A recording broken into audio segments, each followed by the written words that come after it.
I've spoken to a couple of other women who have quit chess, and I asked them why. And it's either because they hated the teasing or they hated consistently being hit on at tournaments. Yeah, I mean, it happens not too long ago. I believe it was the daughter of Priya Kramni, or some. I saw some. I very bad with social media, so I don't have anymore now. Only Twitter, but it's. I was saw a comment like, going to a table and the people looking at the body, and I was like, that's the point. That's the point to have. How about having another tournament just for women with good prizes, with encouraging, because that is not acceptable, right? Like, and it would be very naive to say, "Oh, we're just gonna change it." We just say so. No, it's gonna take time because it takes out for the men to, for men to. Maybe this is what we used to do, but now it really does know how it should be, right? So it's just giving the space by promoting just only a safe place for women. I think is encouraging.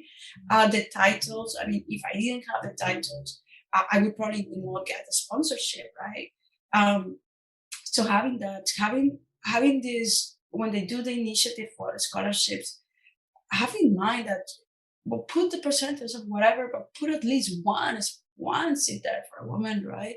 Like when I do the projects in Colombia, before I do any donation for a project, it's like it has to be 50% woman. I mean, regardless, and it has to, well, in my case, it has to come from like kind of like class 1 and 2. That was where I grew up, like low income families.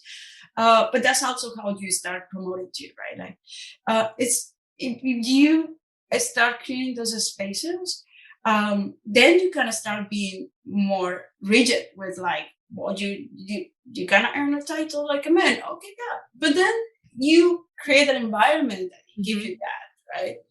And you've got more women who can actually go for that as opposed to getting it. And the competition increased. I mean, because I have to remember what was this article. Was a statistician. I study computer science, but my level of statistics is not as like PhD.